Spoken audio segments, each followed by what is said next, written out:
Good morning students. आज हम अपना नया लेसन स्टार्ट करते हैं, पॉलीमर बहुलक। देखिए बहुलक के बारे में। देखो बहुलक जो है वो दो शब्दों से मिलकर बना है, पॉली और मर। पॉली का मतलब हो गया अनेक और मर का मतलब हो गया उसके भाग, इकाई, इसे हम कह सकते हैं। यानी बहुत सारी एकलक इकाइयाँ एक दूसरे के साथ जुड़ जाती हैं, जिसे हम मोनोमर यूनिट्स के नाम से जानते हैं। अगर आपस में जुड़ जाती हैं तो इनके जुड़ने से अपने को बहुलक का निर्माण होता है। इन इकाइयों के जुड़ने से बहुलक बनने की प्रक्रिया को बहुलीकरण के नाम से जानते हैं। तो ये राजस्थान बोर्ड में कई बार 1 नंबर का इसकी डेफिनेशन ज़रूर आती है कि बहुलक किसे कहते हैं और बहुलीकरण भी किसे कहते हैं। ये सब चीज़ें अपने को याद रखनी है दिमाग में। बहुलक की परिभाषा, बहुलीकरण की परिभाषा। Example, polythene CH2 double bond CH2 है। एन का मतलब बहुत सारी संख्याएं होगी और इनका अगर बहुलीकरण करवा दिया जाए तो डबल बॉन्ड हटकर सिंगल बॉन्ड का निर्माण हो जाएगा और इधर बहुत सारे CH2 जुड़ जाएंगे और इधर भी बहुत सारे CH2 जुड़ जाएंगे। इसलिए इसके बाहर की तरफ एन लगाया हुआ है। बहुलक का वर्गीकरण देखिए, क्लासिफिकेशन ऑफ ए पॉलीमर। तो देखिए स्रोतों के आधार पर वर्गीकरण किस प्रकार से है। जिन स्रोतों से बहुलक प्राप्त होते हैं उस आधार पर बहुलक को 3 भागों में बांटा गया है। देखो, पहला है प्राकृतिक नेचुरल पॉलीमर। ये बहुलक प्रकृति से प्राप्त होते हैं, कपास, ऊन, रबड़, सेलुलोज, सिल्क इत्यादि। संश्लेषित बहुलक किस प्रकार से देखिए, इस प्रकार के बहुलकों का निर्माण प्रयोगशालाओं में होता है। पॉलीथीन, पॉलिएस्टर और नायलॉन, PVC पूर्ण रूप से ये प्रयोगशाला में बनते हैं। और अर्ध संश्लेषित का मतलब हो गया कि जो प्राकृतिक बहुलक होते हैं इनमें कुछ रसायन मिला दिया जाता है, तो इन्हें हम अर्ध संश्लेषित बहुलक के नाम से जानते हैं। उदाहरण, गन कॉटन, सेलुलोज, वल्कनीकृत रबड़, लेदर, सेलोफेन और सेलुलोज एस्टेट के नाम से इसे हम जानते हैं। ठीक है, आगे देखिए एकलकों के आधार पर वर्गीकरण। तो एकलकों के आधार पर बहुलक 2 प्रकार के हैं, समबहुलक और एक सहबहुलक, होमोपॉलीमर और कोपॉलीमर। इस प्रकार में क्या होता है, बहुलक में सभी एकलक इकाइयाँ एक समान होती हैं, मतलब सारी की सारी जो एकलक इकाइयाँ हैं वो समान है। इन इकाइयों की पुनरावृत्ति से समबहुलकन की प्राप्ति होती है। उदाहरण जो है वो इसका पॉलीथीन्स हो गए, PVC हो गए। अब ये है पॉलीवाइनिल, ये PVC हो गया, इसका नाम लिखिए आप लोग नीचे लिख लेना, वाइनिल क्लोराइड है ये। अब वाइनिल क्लोराइड जो है वो बहुत सारे जब मिलते हैं और इनका बहुलीकरण जब होता है तो CH2 सिंगल बॉन्ड CHCl इधर दोनों तरफ में ये संख्याएं बन जाती है और इसे हम होमोपॉलीमर्स के नाम के जानते हैं। आगे देखिए सहबहुलक, कोपॉलीमर्स। इस प्रकार के बहुलक में 2 या 2 से अधिक अलग अलग एकलक इकाइयाँ एक दूसरे के साथ पुनरावृत्ति करते हुए नए उत्पाद की प्राप्ति करती हैं, वह इसे अपन सहबहुलक कहते हैं। तो समबहुलक में तो सारी एकलक इकाइयाँ समान होगी और सहबहुलक में एकलक इकाइयाँ अलग अलग होती हैं।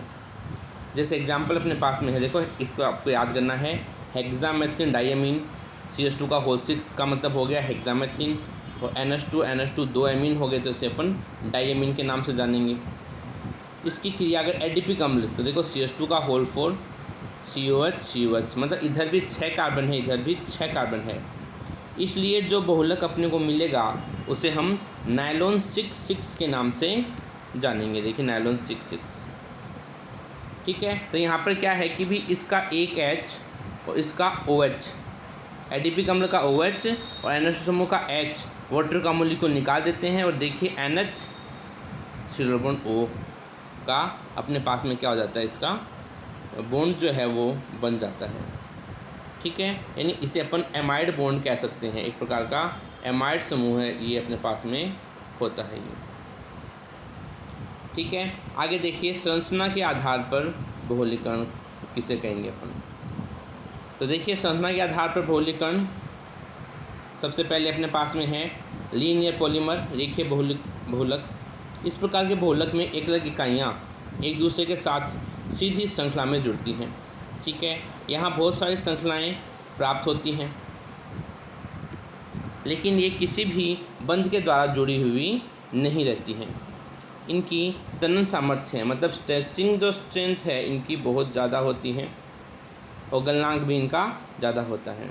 उदाहरण देखेंगे इसके अपन, तो उदाहरण में पॉलीथीन है, हाई डेंसिटी पॉलीथीन जिसे अपन HDPE कहेंगे, एक आएगी LDPE, वो नीचे देखेंगे अपन। पहले HDPE है और ये इसका इस प्रकार से डायग्राम हो गई, ठीक है। शाखित श्रृंखला भोलक देखिए, इस प्रकार के भोलकों में एक अलग इकाइयाँ सीधी जुड़कर मुख्य श्रृंखला तो बनाती है, इसमें कुछ क्रियात्मक समूह या प्रतिस्थापित समूह भी शाखित श्रृंखला बना लेते हैं। इनकी तनन सामर्थ्य ऊपर जो पढ़ा था अभी अपन ने उससे, मतलब LDPE से इनकी तनन सामर्थ्य कम होती है HDPE की, ठीक है। अब यहाँ पर देखिए अपने पास में कि यहाँ तो ये बॉन्ड्स है, तो ऊपर की तरफ क्या सिंपल इस प्रकार के बॉन्ड थे, यहाँ की तरफ देखिए अपन तो कुछ अपने पास में ये जो लाइंस आपको दिखाई दे रही है इस ये जो है ये कुछ क्रियात्मक समूह भी आपस में इसमें जुड़ जाते हैं, ठीक है। एग्जाम्पल पॉलीथीन हो गया और एमिलोपैक्टिन इसका एग्जाम्पल हो जाता है, एमाइलोपैक्टिन। नेक्स्ट आता है क्रॉस लिंक्ड पॉलीमर यानी तिर्यक बंध जाल बहुलक। इस प्रकार के बहुलक में क्या होता है कि बहुलकों की श्रृंखलाएँ आपस में जुड़कर जाल का निर्माण कर लेती हैं। इससे क्रियात्मक समूह पाए जाते हैं जो सहसंयोजक बंध के द्वारा जुड़े हुए रहते हैं। एग्जाम्पल्स बर्नक्रिस्टल रबड़ हो गया और बेकेलाइट्स इसके एग्जाम्पल हो जाएंगे। डायग्राम इसका ये रहा इस प्रकार से। आगे देखिए नेक्स्ट है तापमान के आधार पर, ये दोनों महत्वपूर्ण है, ताप सुघट्य और ताप दृढ़। तो इस प्रकार के बहुलक में पहले अपन ताप सुघट्य को पढ़ते हैं कि बहुलक को गर्म करने पर नरम व ठंडा करने पर कठोर हो जाता है, यानी गर्म करने पर तो नरम हो गया और ठंडा करने पर ये कठोर हो गया। इस प्रकार के बहुलकों में आकर्षण बल पाया जाता है। ये बहुलक कोई क्रॉस बंध का निर्माण नहीं करते हैं। बार बार गर्म करने पर इन बहुलकों की संरचना में कोई परिवर्तन नहीं होता है, इनका पुनर्चक्रण भी नहीं हो सकता।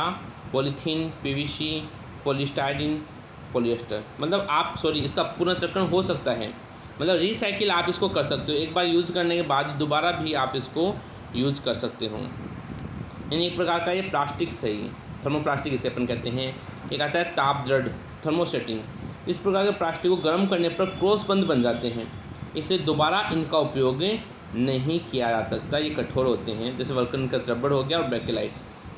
तो ये जो एग्जाम्पल्स इनके हैं ये बताते हैं बेकेलाइट कि भी एक बार आपने इसको यूज़ कर लिया तो आप इसको दोबारा से यूज किसी भी स्थिति में नहीं कर सकते, एक ही बार इसका यूज़ कर सकते हो। एक मारवाड़ी में वर्ड कहते हैं कचकड़ा, तो कचकड़ा जो होता है वो ये थर्मोसेटिंग प्लास्टिक ही होता है। अब आपने देखा होगा कि भी कबाड़ी आते हैं सामान लेने के लिए, तो वो कई प्लास्टिक को ऐसे छोड़ देते हैं, वो लेके नहीं जाते उसको, वो भी कुछ समझदार होते हैं, वो अच्छे प्लास्टिक को लेके जाते हैं। तो जो अच्छा प्लास्टिक होगा अपने पास में उसी को ये लेके जाएंगे, और जो अच्छा प्लास्टिक नहीं होगा उसको ये लेके किसी स्थिति में नहीं जाते हैं, ठीक है। आगे देखिए इसमें आणविक बलों के आधार पर वर्गीकरण। तो जब बहुलकों में अलग अलग प्रकार के यांत्रिक बल जैसे तनन सामर्थ्य हो गया और प्रत्यास्थ कठोरता हो गई आदि कुछ अलग अलग बल उत्पन्न हो जाते हैं, जैसे वान डेर वाल बंध है, हाइड्रोजन बंध है आदि का निर्माण अपन कर लेते हैं, तो इसे हम इस प्रकार से भी क्लासीफाई कर सकते हैं, ठीक है।